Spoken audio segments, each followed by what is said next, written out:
नमो भगवते वासुदेवाय। ओम नमो भगवते वासुदेवाय।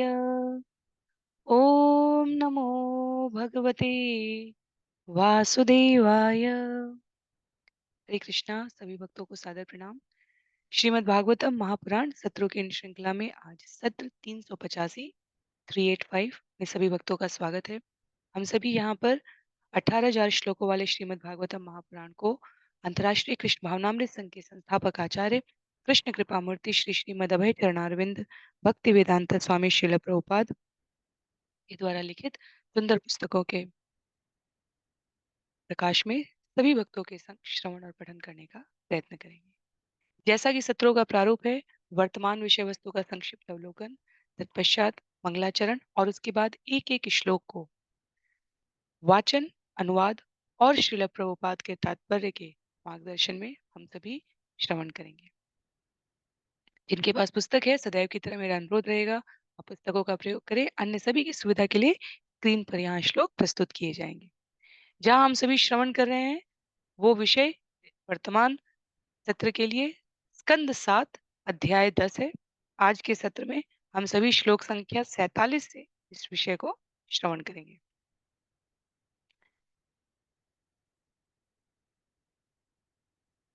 श्लोक संख्या 1 से लेकर 10 तक इस अध्याय भक्त शिरोमणि प्रहलाद महाराज में सभी देवताओं के द्वारा पिछले सत्र में अध्यायों में कहे जाने पर प्रहलाद महाराज ने भगवान को मनाया, भगवान प्रसन्न हुए।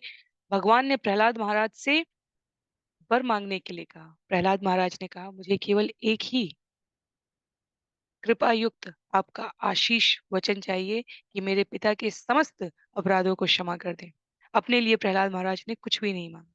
श्लोक संख्या 11 से लेकर 34 तक नरसिंह देव ने स्वयं स्नेह वात्सल्य से प्रसन्न होकर प्रहलाद महाराज को मनवंतर के अंत तक इस भौतिक भोगों को राजा के रूप में, असुर कुल भूषण के रूप में जगत पर शासन करने के लिए स्वयं आशीर्वचन दिए। तत्पश्चात प्रहलाद महाराज का अभिषेक होता है। नारद मुनि इस विषय के उपसंहार को श्लोक संख्या 35 से 50 में व्यक्त करते हुए कहते हैं कि हिरण्यकशिपु और हिरण्याक्ष जैसा कि हम सभी को विदित है और कोई नहीं थे, स्वयं भगवान के पार्षद जय विजय थे।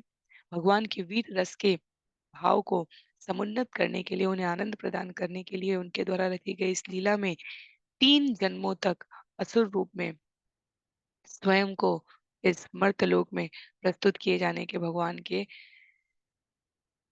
योजना को उनका पूर्ण समर्थन था। तो दिति के पुत्र के रूप में हिरण्यकशिपु और हिरण्याक्ष बने हुए जय और विजय अगले जन्मों में रावण और कुंभकर्ण और उसके पश्चात शिशुपाल और दंतवक्र बन के आते हैं। नारद मुनि कहते हैं राजसूय यज्ञ में महाराज युधिष्ठिर को कि इस प्रकार जिस शिशुपाल के संबंध में आपके द्वारा की गई जिज्ञासा से ये पूरा कथानक आरंभ हुआ था, वो शिशुपाल अपने पूर्ववर्ती जन्मों में भी और यहाँ वर्तमान में भी भगवान के साथ सारूप्य मुक्ति को प्राप्त करते हैं। और फिर नारद मुनि कहते हैं जब असुर के रूप में भगवान का चिंतन करने से, असुर योनि में जन्म लेकर भगवान से द्रोह करके, द्वेष करके, ईर्ष्या करके, शत्रुता करके जन्म लेने से इस प्रकार भगवान कृपा करते हैं, तो विचार करिए कि अप्रत्यक्ष रसों का आश्रय छोड़कर यदि हम प्रत्यक्ष रस, शांत रस, दास्य रस, सखा रस, वात्सल्य रस, माधुर्य रस, इनमें से किसी के साथ भगवान का और अपने संबंध को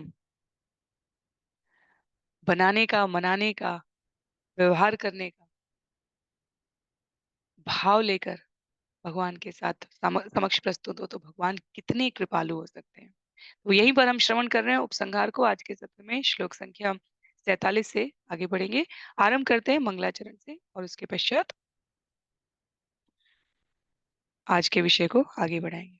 नारायणं नमस्कृत्य नरं चैव नरोत्तमं देवीं सरस्वतीं व्यासं ततो जयमुदीरयेत्। शृण्वतां स्वकथा कृष्ण पुण्यश्रवणकीर्तन यद्यन्तस्थो यभद्राणि विदो नोति सुयत्यताम्। नष्टप्रायेष्वभद्रेषु नित्यं भागवत सेवया भगवत्युत्तमश्लोके भक्तिर्भवति नैष्ठिकी। ॐ अज्ञानतिमिरान्धस्य ज्ञानाञ्जनशलाकया चक्षुन्मीलितं येन तस्मै श्रीगुरवे नमः।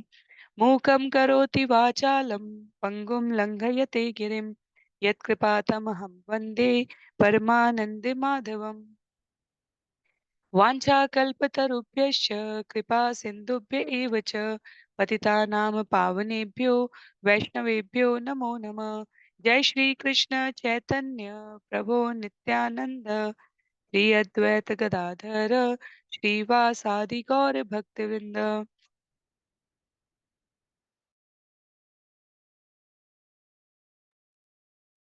हरे कृष्ण कृष्ण कृष्ण हरे हरे, हरे राम राम राम हरे हरे, हरे कृष्ण कृष्ण कृष्ण हरे हरे, हरे राम राम राम हरे हरे, हरे कृष्ण कृष्ण कृष्ण हरे हरे, हरे राम राम राम हरे हरे।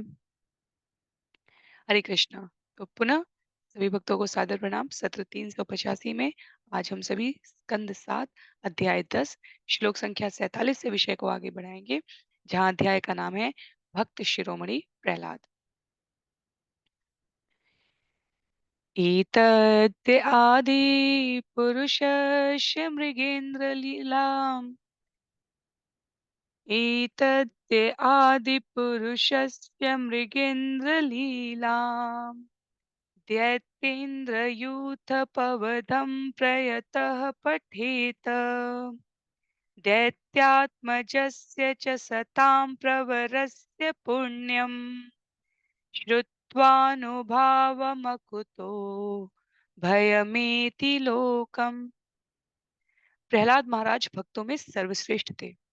जो कोई प्रहलाद महाराज के कार्यकलापों, हिरण्यकशिपु के वध तथा भगवान नरसिंह देव की लीलाओं से संबद्ध इस कथा को अत्यंत मनोयोग से सुनता है, वह निश्चय पूर्वक आध्यात्मिक जगत में पहुंचता है, जहां कोई चिंता नहीं है, जहां कोई चिंता नहीं रहती है। तो कथा के उपसंहार में नारद मुनि द्वारा प्रहलाद महाराज के सर्वश्रेष्ठ गुणों को, इससे पूर्ववर्ती श्लोकों में उन्हें 12 महाजनों में सर्वोत्कृष्ट बताया गया। उसके पश्चात कहा गया जो इस भगवान विष्णु की सर्वव्यापकता विषयक कथा को सुनता है, क्योंकि सर्वव्याप्त है, खंबे में से भी निकल कर आए। नरसिंह देव वहां खड़े होकर प्रतीक्षा थोड़ी करते, इस खंबे में अगर हिरण्यकशिपु मारेगा तभी मैं इसमें से निकलूंगा, नहीं मुझे दूसरे खंबे में जाना होगा, ऐसी कोई बात नहीं थी। भगवान सर्वव्यापक है, ये इसकी प्रामाणिकता है। ऐसा तो नहीं था कि कोई मूवी थी, थिएटर था, सिनेमा था, अ, विषय को इस प्रकार से प्रस्तुत किया गया था। इसी खंबे विशेष पे जब हम प्रहार करेंगे तो इसमें से नरसिंह देव निकल कर आएंगे। हिरण्यकशिपु कहीं से भी बोल सकता था और भगवान को कहीं से भी प्रकट होना था। क्यों? क्योंकि भगवान को भक्तों की रक्षा करने के अपने वचन को सार्थक करना होता है। भगवान सर्वत्र व्याप्त है, भगवान ने इसकी भी घोषणा की है।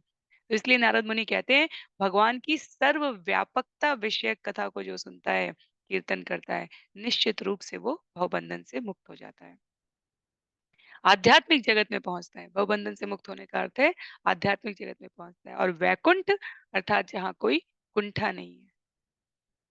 तो इस कथा का ये यहाँ पर उपसंहार प्रस्तुत है। आगे श्लोक संख्या 48 में कहते हैं, यूयं नृलोके बत भूरि भागा लोकं पुनाना मुनयोभियन्ति येषां गृहाणां वसतीति साक्षात् गूढ़ं परम ब्रह्म मनुष्यलिंगम। नारद मुनि ने आगे कहा, ये महाराज युधिष्ठिर, तुम सभी पांडव अत्यंत भाग्यशाली हो, क्योंकि भगवान कृष्ण तुम्हारे महल में सामान्य मनुष्य की भांति निवास करते हैं। बड़े बड़े साधु पुरुष इसे भली भांति जानते हैं, इसलिए वे निरंतर इस घर में आते रहते हैं। आचार्य कहते हैं किसी भक्त के भाग्य से, भगवत कृपा से, गुरुजन के आशीर्वाद से घर में, गृह में भगवान की कथा, भगवान के नाम और भगवान के परम आराध्य आराधक, क्षमा कीजिए, भगवान के परम आराधक महाभागवतों का आवागमन होता है। तो प्रहलाद महाराज के कार्यकलापों को श्रवण करने के पश्चात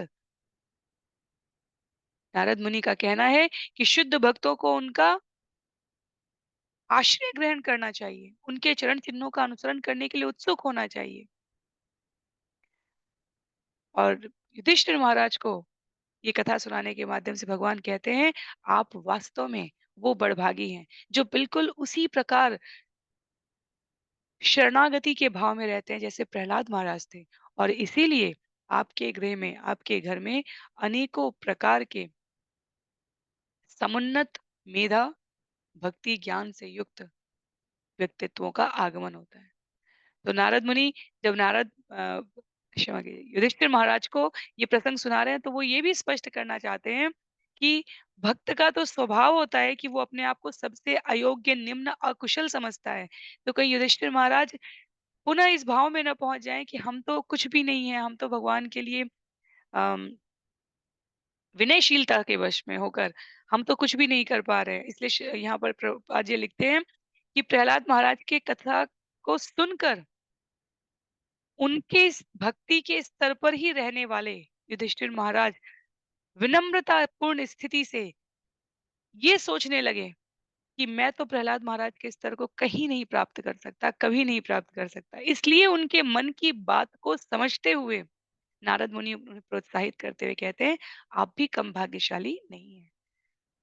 आप भी तो प्रहलाद महाराज के समान हैं, आपके समस्त भ्राता प्रहलाद महाराज के समान हैं, क्योंकि नृसिंह देव प्रहलाद महाराज के लिए प्रकट हुए थे। और यहाँ तो भगवान श्री कृष्ण अपने आदि स्वरूप में, मूल रूप में पांडवों के साथ रह रहे थे। तो भगवान श्री कृष्ण की योग माया के वशीभूत हुए पांडव अपनी भाग्यशाली स्थिति को इस प्रकार से नहीं सोचते थे। सम्मान, स्नेह, सखा के रूप में अन्य स्तर का था, पर योग माया के प्रभाव में निश्चित रूप से पांडव रहते थे। तो इसलिए नारद मुनि, इनका कार्य ही सभी को भक्ति के लिए प्रोत्साहित करना है, वो महाराज युधिष्ठिर के मन के भाव को समझते हुए कहते हैं कि आप उतने ही भाग्यशाली हैं। जो वशिष्ठ, मरीचि, कश्यप, ब्रह्मा, शिव जी भगवान को अलग-अलग स्थानों पर अलग-अलग रूप में, स्वरूप में प्राप्त करते हैं, उन सब में आप श्रेष्ठ कहे जा सकते हैं, क्योंकि भगवान तो सदैव आपके साथ रह रहे हैं। आगे कहते हैं श्लोक संख्या 49 में, तवा अयं ब्रह्म महद्विमृग्य कैवल्य सुखानुभूति प्रिय सुहृदय खलु मातुलेय आत्मार्हणीयो विधिकृत कुरुश्च। निराकार ब्रह्म साक्षात कृष्ण है, क्योंकि कृष्ण निराकार ब्रह्म के स्रोत हैं। वे बड़े-बड़े साधु पुरुषों द्वारा तलाश किए जाने वाले दिव्य आनंद के उत्स हैं। फिर भी परम पुरुष तुम्हारे सर्वाधिक प्रिय मित्र तथा चिरंतन सुहृदय हैं और तुम्हारे मामा के पुत्र रूप में तुमसे घनिष्ठतः संबंधित हैं। निसंदेह वे सदैव तुम्हारे शरीर तथा आत्मा के सदृश हैं। वे पूज्य हैं, फिर भी वे तुम्हारे सेवक की तरह और कभी-कभी तुम्हारे गुरु की तरह कार्य करते हैं।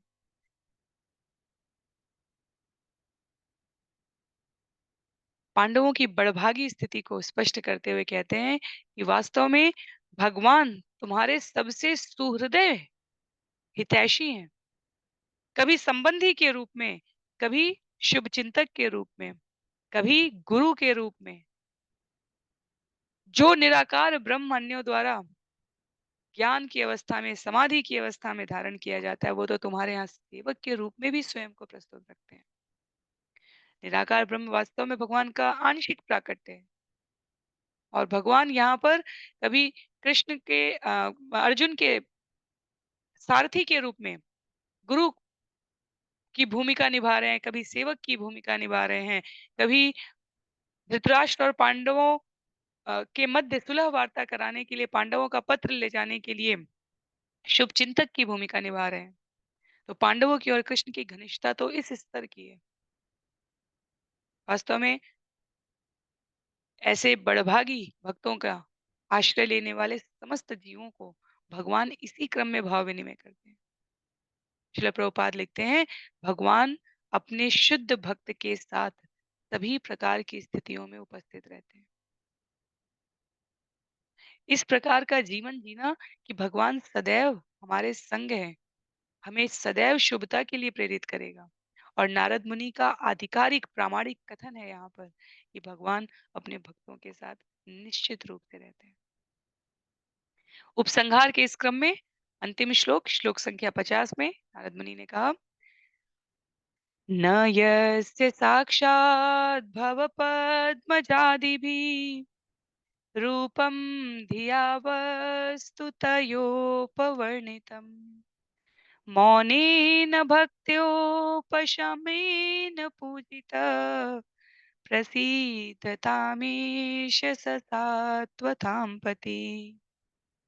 शिव तथा ब्रह्मा जी जैसे महापुरुष भगवान कृष्ण के सत्य का सही सही वर्णन नहीं कर पाए। वे भगवान हम पर प्रसन्न हो जो सदा समस्त भक्तों के रक्षक रूप में उन महान संतों द्वारा पूजे जाते हैं, जो मौन ध्यान भक्ति तथा त्याग का व्रत लिए रहते हैं। वास्तव में भगवान के साकार स्वरूप के प्रथम प्राकट्य बलराम जी, जो अनंत शेष के रूप में रहते हैं, वो स्वयं कहते हैं, मैं अनंत शेष अनंत मुखों से अनंत काल तक यदि भगवान की महिमा का उनकी कृपा का वर्णन करूं तो भी मेरे लिए ये संभव नहीं। तो शिव और ब्रह्मा जी का यहाँ पर इस स्तर का, ब्रह्मा जी आदि जीव है, ब्रह्मा जी जीवों में सर्वश्रेष्ठ है, भगवान के 78% गुणों के साथ 84% गुणों के साथ शिव जी हैं, और वो भी भगवान के सत्य का सही सही वर्णन नहीं कर पाते। पर जब जीव पांडवों की विधियों से, गोपियों की विधियों से, गोपो नंद बाबा मैया यशोदा वृंदावन के वासियों के भाव से भगवत प्राप्ति के लिए जीवन जीते हैं, तो उन्हें विलग प्रकार की परंपरागत विधियां, ध्यान समाधि, इनकी अलग से अभ्यास करने की कोई आवश्यकता नहीं रहती। क्यों? क्योंकि भगवान सब सुख और दुख की परिस्थितियों में उनके साथ रहते हैं। तो नारद मुनि आध्यात्मिक वेत्ता हैं, भगवान के संबंध के ज्ञान को आध्यात्मिक जगत से भौतिक जगत में लाने वाले हैं। वो व्यास मुनि जिन्हों जो ये श्रीमद् भागवतम की रचना कर रहे हैं, उनके गुरु है नारद मुनि। अपने जीवन का परिचय, पूर्ववर्ती जीवन का परिचय, पिछले कल्प में मैं क्या था, ये बताकर स्कंद 1 अध्याय 4-5 का संवाद है, जो हम सभी ने श्रवण किया है। नारद मुनि ने व्यास देव को ये पूरा शास्त्र इस प्रकार संकलित करने का मार्गदर्शन किया है। तो इसलिए नारद मुनि यहाँ पर शुद्ध भक्त के रूप में हमें जीवन की श्रेष्ठता कैसे प्राप्त हो और शुद्ध भक्त अन्य प्रकार के आध्यात्मिक विधियों का पालन करने वालों से किस प्रकार भिन्न है, ये जानते हुए स्वयं के लिए और सभी के लिए भगवान से प्रार्थना कर रहे हैं कि आप प्रसन्न हो। इसके पश्चात विषय यहाँ परिवर्तित हो रहा है। श्लोक संख्या 51 से लेकर 70 तक भगवान शिव द्वारा असुरों के 3 अदृश्य नगरों को नष्ट करने की कथा है। वो कथा भी यहाँ पर अभी आगे अब प्रस्तुत की जा रही है। तो नारद मुनि कहते हैं, स एष भगवान राजन व्यतनोत विहतम यश पुरा रुद्रस्य देवस्य मयेनानंतमानिना मयेन अनंत माइना।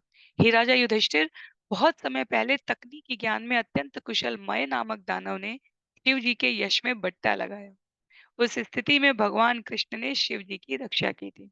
जब भी जब भी असुरों में कुशल शिल्पीकार की बात की जाएगी तो हमें सभी स्थान पर मय दानव का उल्लेख मिलेगा, और जब भी देवों में इसकी बात की जाएगी तो हमें विश्वकर्मा जी का उल्लेख मिलता है। तो यहाँ पर एक पूर्ववर्ती कथा को व्यक्त करते हुए नारद मुनि कहते हैं,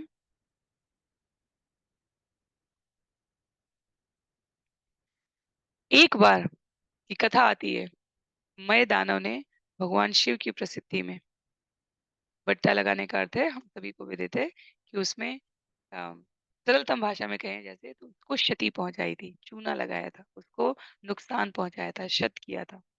विश्वनाथ चक्रवर्ती ठाकुर का यहाँ पे कथन है, जिसमें उनके द्वारा कहा गया है, ब्रह्मा जी से अधिक भगवान के यश के बारे में महादेव को पता है।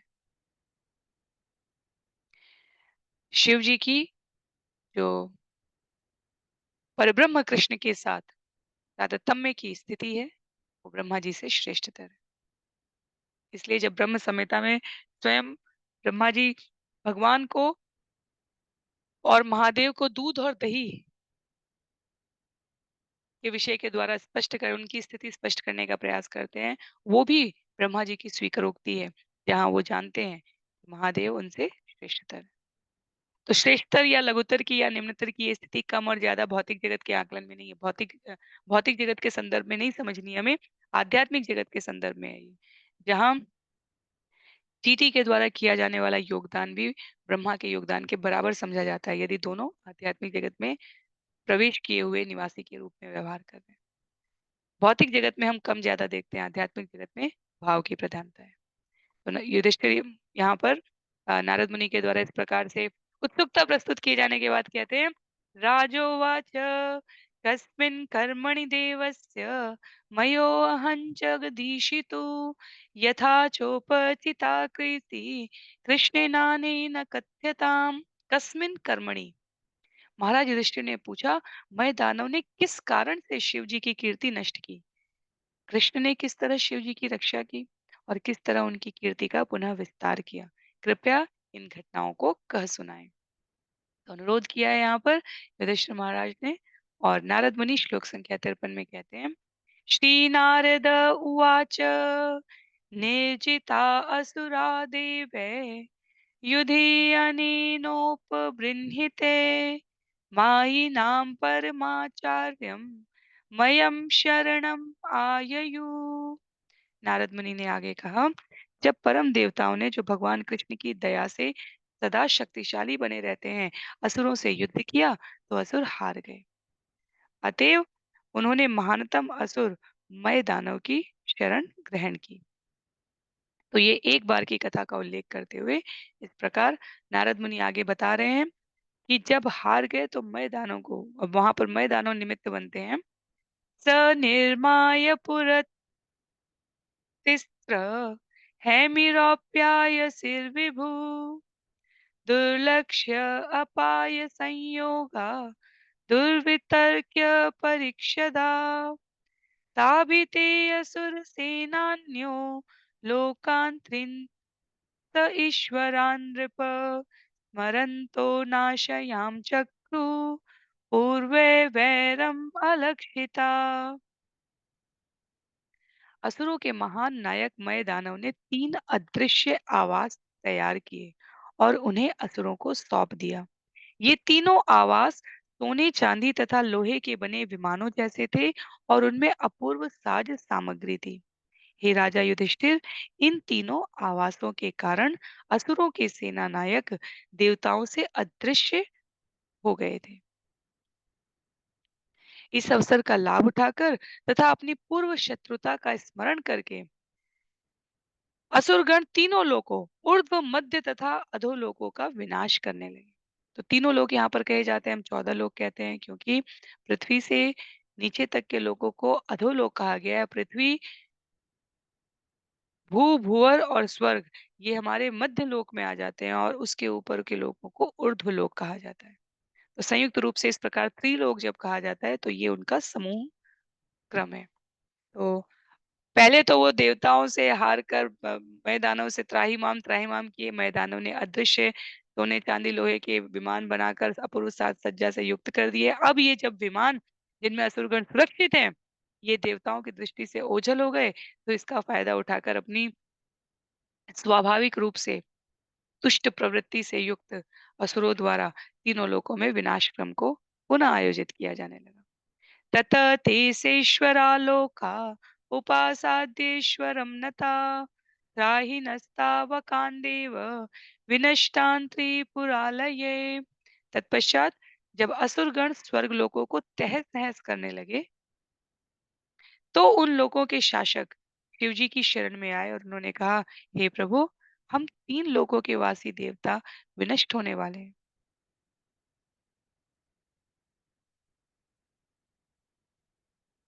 हम आपके अनुयायी हैं, कृपया हमारी रक्षा करें। तो महादेव के पास पहुँचे हैं, क्योंकि मैं दानव सेवित है वहाँ चरणों में। इसलिए महादेव के पास पहुँचते हैं देवता, और फिर अथानुगृह्य भगवान् अथानुगृह्य भगवान् मां भैष्यति सुरान् विभु शरं धनुषि संधाय पुरेश्वस्त्रं व्यमुञ्चत। अत्यंत शक्तिशाली एवं समर्थ शिव जी ने उन्हें धैर्य बंधाते हुए कहा, डरो मत। तब उन्होंने अपने धनुष पर बाण चलाकर असुरों द्वारा निवसित तीनों आवासों की ओर छोड़ा। तो महादेव ने बाण चढ़ाए हैं अपने धनुष पर। ततो अग्निवर्णाइषव उत्पेतु सूर्यमण्डलात् यथा मयूख संदोहा नादृश्यन्त पुरो यत। शिव जी द्वारा छोड़े गए बाण सूर्यमंडल से निकलने वाली प्रज्वलित किरणों जैसे लग रहे थे। उनसे तीनों आवास रूपी विमान आच्छादित हो गए, जिससे वे दिखने बंद हो गए। इतने प्रचंड वेग से आए, इतनी ऊर्जा के साथ, ऊष्मा के साथ और गति से आए। तीनों आवाज एक प्रकार से उन तीरों से आच्छादित हो चुके हैं। तैस्पृष्टाभ्यसवः सर्वे निपेतु समापुरोकस तानानीय महायोगी मयकूपरसे अक्षिपत्। शिव जी के सुनहरे बाणों से आक्रमण किए जाने से उन तीनों आवासों के निवासी असुर निष्प्राण होकर गिर पड़े। तब परम योगी मय दानव ने उन्हें अपने द्वारा निर्मित अमृत कूप में लाकर डाल दिया। तो मय दानव तैयार है, बिल्कुल आमने सामने मुकाबला करने के लिए। तो असुरगण वैसे तो अपनी योग शक्ति के कारण शक्तिशाली होते हैं, श्रील प्रभुपाद लिखते हैं, लेकिन भगवान, जैसा कि अध्याय 6 श्लोक संख्या 47 में कहते हैं कि जो मेरी शरण में रहता है, भक्ति पूर्वक मेरी पूजा करता है, वह योग में घनिष्ठता पूर्वक मुझसे युक्त होता है और सर्वोच्च होता है। तो योगी का जो वास्तविक उद्देश्य होता है, वो वास्तव में यहाँ पर महादेव द्वारा विज्ञापित किया जा रहा है, क्योंकि मय दानव वैसे तो महायोगी है, पर वो सहायता किसकी कर रहा है? असुरों की सहायता कर रहा है। तो कृष्ण के भक्त न बन के इस योग शक्ति का उपयोग वो इंद्रिय तृप्ति के लिए करवाने लगा, और उसकी विलक्षणता का जो परिचय है वो हमें यहाँ पर प्राप्त हो रहा है कि उसने ऐसा कुआं बनाया था जो अमृत से पूर्ण था। और कहा तो हम अमृत के लिए युद्ध भी सुनते हैं देव और दानवों का। तो उस कुएं में लाकर असुरों को डालकर उसे वो अमृत मृत संजीवई तरी कहलाता था, मृत शरीर को जीवित कर सकने वाला। तो कहीं हमें ये सुनकर दुविधा ना हो कि अमृत के लिए तो देव और दानवों का, जो राहु और केतु का, जो इसी श्रीमद् भागवतम के स्कंधों में आगे वर्णन आएगा, उसका उल्लेख है। इसलिए श्रील प्रभुपाद इस अमृत कुएं को स्पष्ट करते हुए कहते हैं कि ये एक आयुर्वेदिक दवा थी। तो अमृत तुल्य से इस प्रकार का आसव था, ये इस प्रकार का पेय था, मृत संजीवई तरी, जिससे मरणासन्न व्यक्ति में जीवन आ जाए, जिसका मृत्यु अ, बिल्कुल सामने आ चुका है वाला लक्षण दृष्टिगोचर होने लगे, यदि उसे निर्जीव होते शरीर से पहले उस कुएं में डाल दिया जाता था, तो वो मृत संजीवई तरी के प्रभाव से पुनः जीवित हो जाता। ऐसे अनेकानेक अलग-अलग स्थानों पर वर्णन आता है। तो शरीर से आत्मा पूर्णतया निकली नहीं है अभी। योग शक्ति के प्रभाव से आयुर्वेदिक दवाओं के माध्यम से अलग-अलग घटना काल में इसका उल्लेख आता है। आगे श्लोक संख्या 60 में कहते हैं,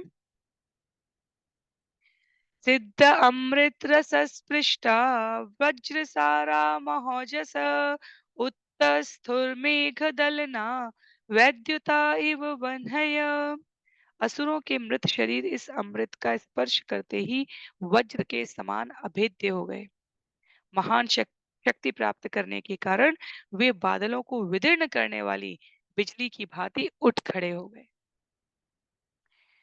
विलोक्य भग्न संकल्पम विमनस्कं वृषध्वजं तदायं भगवान् विष्णु तत्रोपायम अकल्पयत। शिव जी को अत्यंत दुखी तथा निराश देखकर भगवान विष्णु ने विचार किया कि मैं दानव द्वारा उत्पन्न इस उत्पात को किस प्रकार रोका जाए।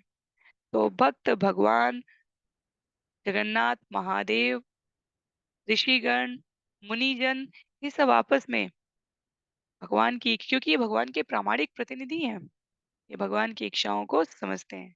यहाँ पर मैं दानव को करुणा अवतार भगवान शिव स्वयं के द्वारा प्रकार दंडित ना करते हुए क्या कर रहे हैं, शिव जी विचार करते हैं कि इसके ऊपर भगवत कृपा होनी चाहिए। परम वैष्णव महादेव ने स्वयं को इस रूप में प्रस्तुत किया जिससे स्वयं विष्णु आकर विचार करते हैं कि इसके उत्पात को कैसे रोका जाए। जैसे अम, कई बार भाई बहनों में आपस में कोई स्वभाव से शरारती होता है, कोई स्वभाव से अत्यंत विनीत सरल और जिसे हम सीधा बच्चा कहते हैं वैसा होता है।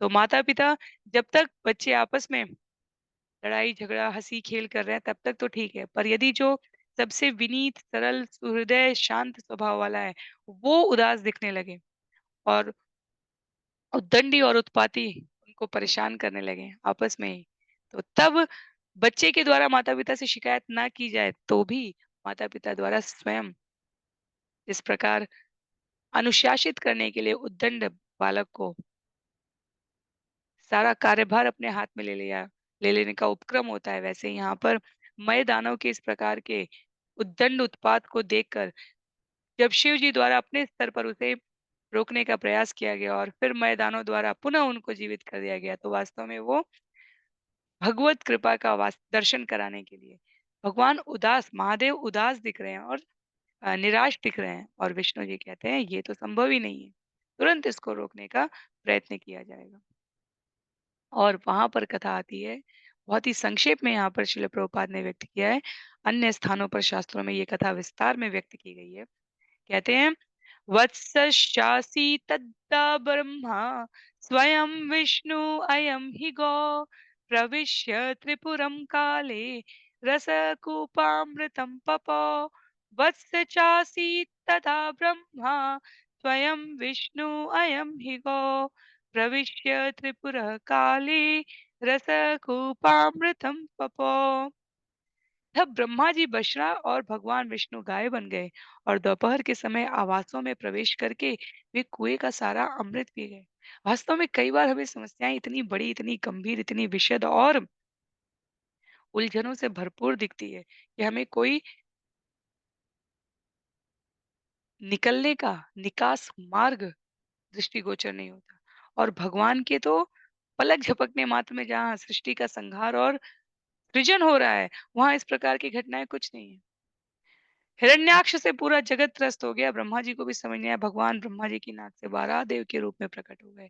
यहाँ पर मय दानव को लग रहा है कि उसने मृत संजीवई तरीका प्रयोग करके दानवों को इस प्रकार से जीवित कर दिया है, तो ये सदा सर्वदा के लिए अमर हो गए और भगवान के लिए क्या असंभव है। भगवान बछड़े और गाय के स्वरूप में ब्रह्मा जी को और स्वयं को उपस्थित करके कुएं को पूरा खाली कर दिए। तो ये दिव्य लोक में अलग-अलग समय काल में या सदा सर्वदा कहीं न कहीं किसी न किसी ब्रह्मांड में अलग-अलग प्रकार की लीलाएँ चलती रहती हैं। आध्यात्मिक जगत और भौतिक जगत दोनों में अपनी-अपनी लीलाएँ चल रही हैं। आध्यात्मिक जगत की लीलाएँ भगवान के द्वारा प्रत्यक्ष रूप से उपस्थित होकर संचालित हो रही होती हैं और भौतिक जगत की लीलाएँ भगवान अप्रत्यक्ष रूप से। भक्त के संग तो भगवान सदैव है, जो अपना संबंध स्थापित करके उनको स्मरण करेगा उसको अनुभूति होगी, जो नहीं करेगा उसके हृदय तल में भगवान तटस्थ रूप से निवास करते हैं। पर दोनों जगत में लीलाएँ सदा सदा सर्वदा किसी न किसी रूप में कभी भगवान की प्रसन्नता के लिए, कभी भगवान की योजना के अंतर्गत भक्तों की महिमा वर्धन के लिए चलती ही रहती हैं। श्लोक संख्या 63 में कहते हैं ते सुराह्यपि पश्यन्तो नान्यशेधन् विमोहिता तद्विज्ञाय महायोगी रसपालानिदं जगो स्मयन् विशोकशोकार्तान् स्मरन् देव गतिं च ताम्। असुरों ने बछड़े तथा गाय को देखा, लेकिन भगवान द्वारा उत्पन्न मोह शक्ति के कारण वे उन्हें रोक नहीं पाए। महायोगी मयासुर को पता चल गया कि बछड़ा तथा गाय अमृत पी रहे हैं और वह ये समझ गया कि यह अदृश्य दैवी शक्ति के कारण हो रहा है। इस प्रकार वह पश्चाताप करते हुए असुरों से बोला, तो मैदानव अब निराश्रित है। जब भगवान कुछ करने पर आ जाएंगे तो फिर प्राणी की किसी भी योजना का कोई अर्थ नहीं रह जाता। मैदानव असुरों से कहते हैं, देवो सुरो नरो अन्यो वानेश्वरोऽस्ति ह्यः कश्चन आत्मनो अन्यस्य वादिष्टम् दैवेनापोहितुं त्वयो। मैं दानव ने कहा, जो अपने पराये अथवा दोनों के भाग्य में भगवान द्वारा निश्चित कर दिया गया है, उसे कोई भी कहीं भी नहीं मिटा सकता, चाहे वह देवता, असुर, मनुष्य या अन्य कोई क्यों ना हो।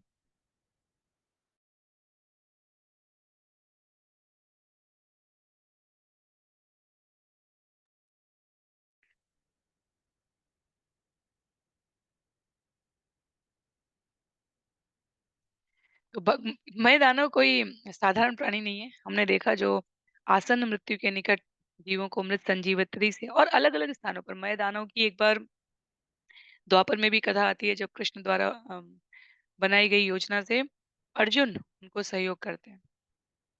अलग-अलग स्थान पर अनेकों कथाएँ हैं मैदानों की। तो मैदानों इस ज्ञान से, इस सत्य से अवगत है कि भगवान कृष्ण विष्णु तत्व है और यदि भगवान ने योजना बना ली है, मैदानों असुरों को संबोधित करते हुए कह रहे हैं कि यदि मैं योजना बनाऊँ, तुम योजना बनाओ, हम सब मिलकर योजना बनाएँ। होता वही है जो भगवान की बनाई गई योजना में निर्देशित है। हमारी तुम्हारी बनाई गई योजनाएँ तब सफल होती हैं जब वो भगवान की योजनाओं से मेल खाती हैं। अर्थात भगवान की अनुमति के बिना वे कभी भी सफल नहीं हो सकती। कहते हैं जीव अनेकों लाखों योजनाएं बनाता है। जब हम सभी अ, कर्म चक्र के बंधन को समझते हैं, प्रकृति, जीव और ईश्वर। जीव इच्छा करता है, उसके पूर्ववर्ती प्रारब्ध के संचित सुकृतों से भगवान उस योजना का जब मेल करते हैं, यदि वो उनके द्वारा संस्तुत कर दी जाती है, तो प्रकृति सहयोग करती है। हमें सभी प्रकार की विपरीतार्थक स्थिति में भी हमारा मनोबल नहीं टूटेगा, हमें सहयोग करने वाले लोग मिल जाएँगे, हमें आगे बढ़ते रहने के, अपने पथ पर दृढ़ रहने के अनेकों मार्ग दिखने लग जाते हैं। लेकिन यदि हमारी बनाई गई योजना भगवान की योजना से मेल नहीं खाती, तो फिर उपलब्ध संसाधन भी कोई सहयोग नहीं कर पाते। और तब प्रश्न स्वाभाविक सा उठता है कि कैसे समझें कि हमारी योजना और भगवान की योजना मेल खाती है या नहीं। तो उसमें जब जीव अपने आप को शरणागत के भाव से रखता है, आपकी प्रसन्नता के लिए मैं ये कर्म कर रहा हूँ, इस भाव से अपने जीवन को संचालित करता है। प्रतिदिन भगवान के प्रति सुबह हरिनाम जाप करने के पश्चात दिन भर के कार्यों को उत्तरदायित्व समझ के उसके फल को भगवान को अर्पित करता रहता है। जब वो शास्त्र अनुमोदित वचनों को, कार्यों को भगवत चरणारविंद पर अनुसरण करते हुए जीवन यापन करता है, तो उसके जीवन में जो भी कार्य हो रहा होता है, वो शुभता देने वाला होता है क्योंकि उसमें भगवान की योजना निहित होती है। जैसे हम किसी अ, खिलौने में जो बैटरी संचालित हों, ऑटोमेटेड हो, जिस भी प्रकार के हैं, हम देखते हैं वो तभी तक कार्य करेंगे जब तक हम उसका स्विच ऑन रखें। स्विच ऑफ करेंगे और उसके बाद यदि खिलौने अपने आप कार्य करने लगे तो ये एक अलग प्रकार की चिंता का विषय हो जाएगा। ये एक अलग प्रकार का आश्चर्य हो जाएगा, है ना? तो अगर बैठती है, तो हम सभी उसी प्रकार क्या है भगवान के क्या गए कठपुतली कहे गए हैं, उस प्रकार से हम संचालित किए जाते हैं। ये विनीत भाव अपने आप को निरर्थक समझने के लिए नहीं होता है।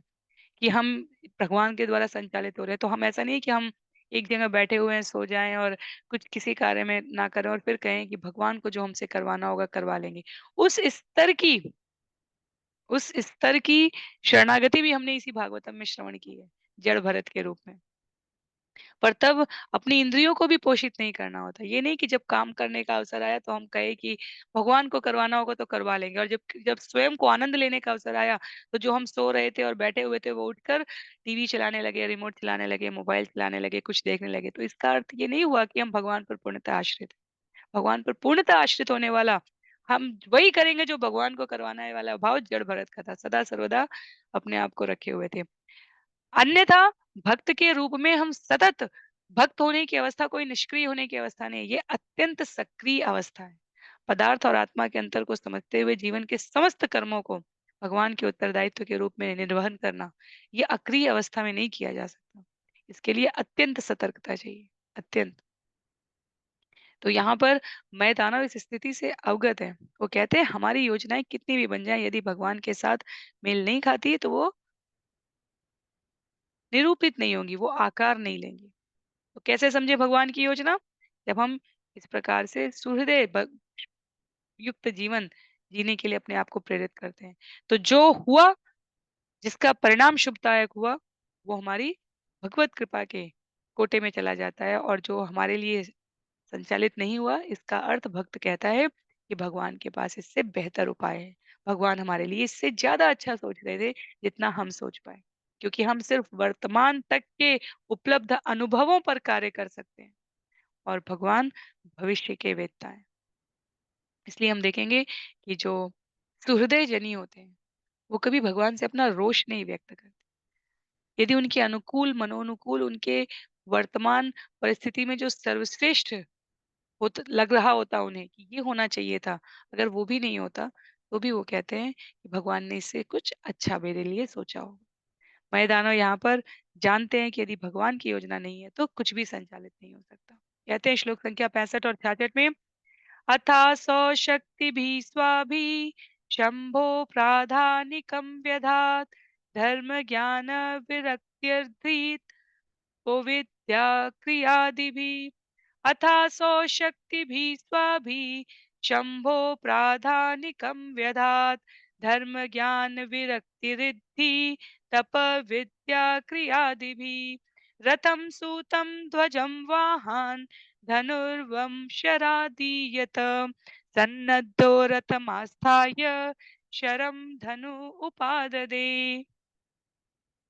नारद मुनि ने आगे कहा, तत्पश्चात कृष्ण ने शिव जी को अपनी निजी शक्ति से, जो धर्म, ज्ञान, त्याग, ऐश्वर्य, तपस्या, विद्या तथा कर्म से युक्त थी, सभी प्रकार की साज सामग्री से, यथा रथ, सारथी, ध्वजा, घोड़े, हाथी, धनुष, ढाल तथा बाण से संयुक्त कर दिया। इस तरह से संयुक्त होकर शिव जी अपने धनुष बाण द्वारा असुरों से लड़ने के लिए रथ पर आसीन हुए। तो हम सामान्यतः महादेव को कभी धनुष बाण से लड़ते हुए नहीं देखते। महादेव का दृष्टिपात, उनका क्रोधावेश अपने आप में पर्याप्त है। योगी हैं, महान योगी हैं। उसके लिए उन्हें अतिरिक्त धनुष बाण की आवश्यकता नहीं है। और बहुत अधिक यदि हमने देखा तो उनको त्रिशूल का प्रयोग करते हुए कथाओं में हमने श्रवण किया है। धनुष बाण यहाँ पर विशेष रूप से इस बात को संबोधित करता है कि यहाँ पर भगवान की इच्छा है कि महादेव इस प्रकार से मय असुर को धराशायी करें। तो साज सज्जा, रथ, घोड़े, हाथी, ढाल, बाण, ये सब महादेव को इस प्रकार उपलब्ध कराने का ये जो पूरा प्रक्रम है, ये पुनः इस बात की श्रेष्ठता है जो अ, वैष्णवानाम यथा शंभु, जब शिव जी वैष्णव में सर्वश्रेष्ठ हैं कहे जाते हैं। वैष्णव दर्शन के 12 महाजनों में महादेव आते हैं।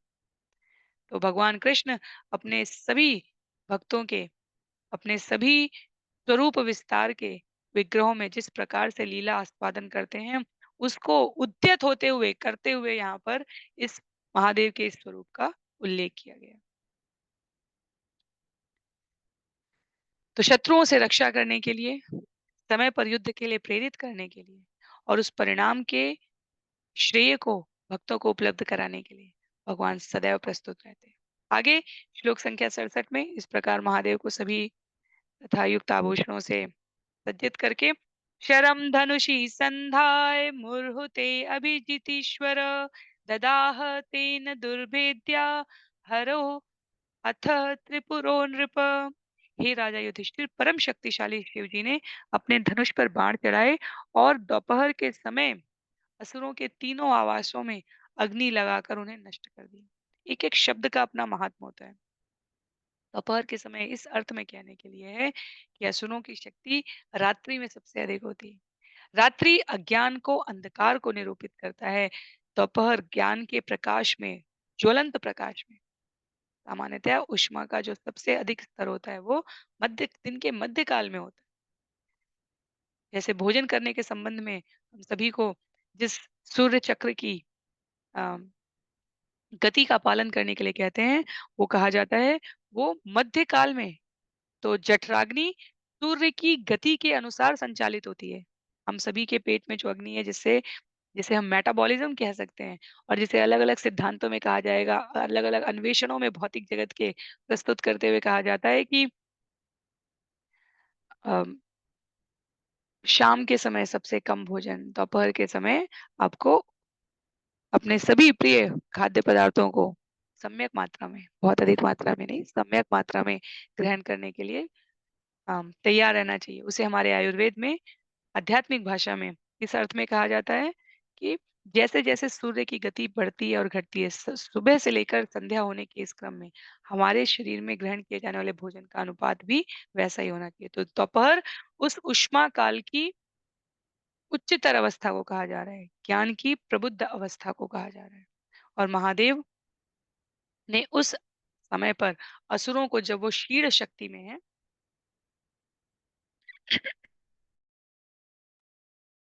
परास्त किया है।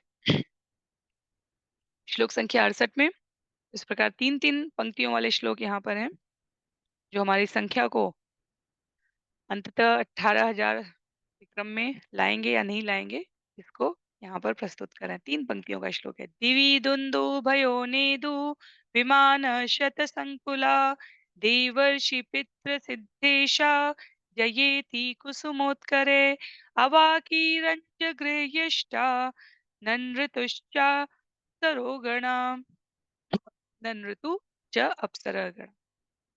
तब आकाश में अपने-अपने विमानों में आसीन उच्च लोकों के निवासियों ने दुंदुभियां बजाई।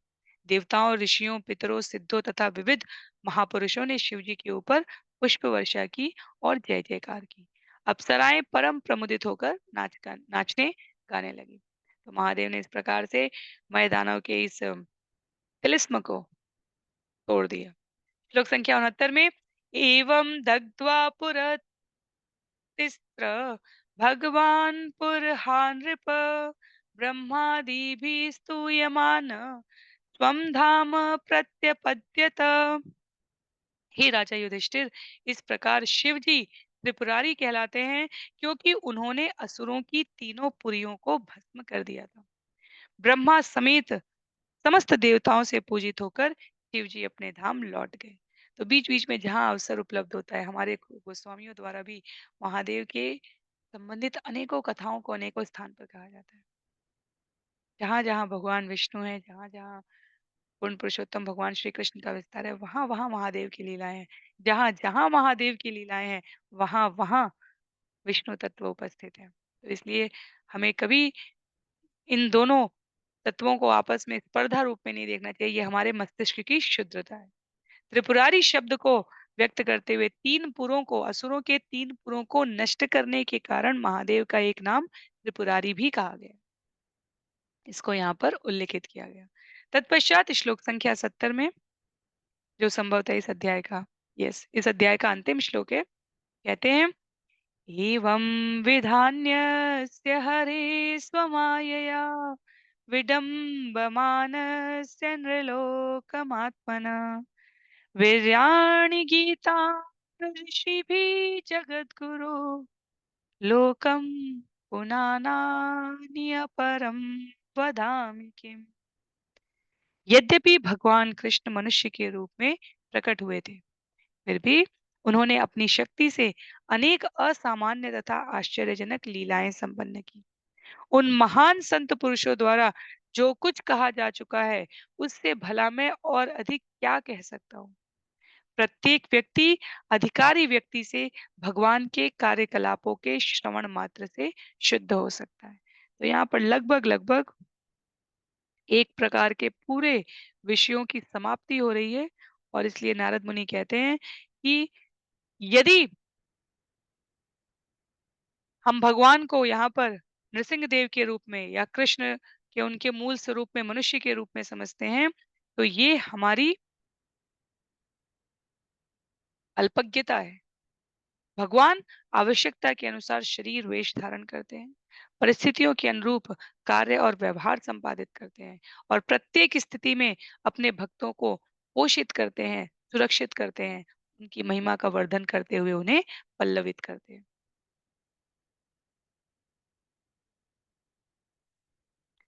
श्रील प्रभुपाद कहते हैं कि यदि मनुष्य माया के वशीभूत होकर कृष्ण को सामान्य व्यक्ति मान भी लेता है, तो भी उनके द्वारा किए जाने वाले आश्चर्यजनक कार्यों को वो मनुष्य के रूप में तो प्रस्तुत नहीं ही कर सकता। क्यों नहीं कर सकता? क्योंकि कोई गोवर्धन नहीं उठा सकता। कोई इतने प्रकार के असुरों को बिना किसी अस्त्र-शस्त्र के नहीं मार सकता। तो भगवान को जब लीला करनी है, तब वे स्वयं या अपने प्रतिनिधियों के माध्यम से अवश्य करा देंगे। लेकिन यदि हम इसको ना समझ पाए, तो अपने मनुष्य जन्म को वृथा गवा देंगे।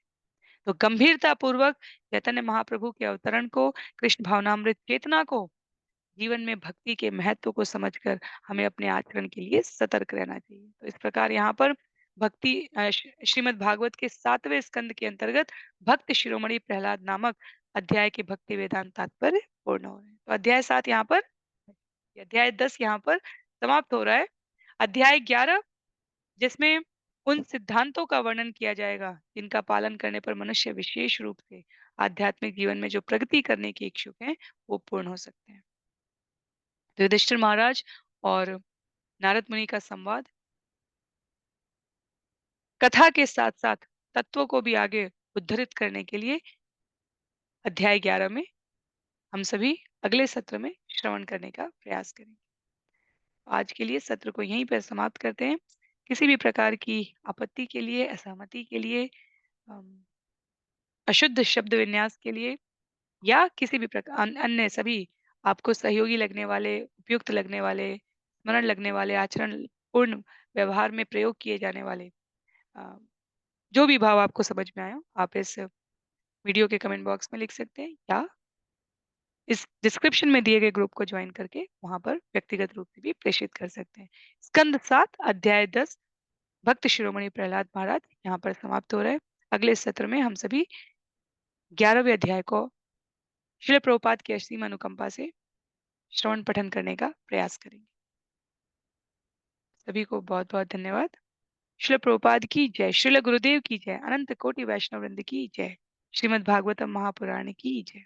हरे कृष्ण।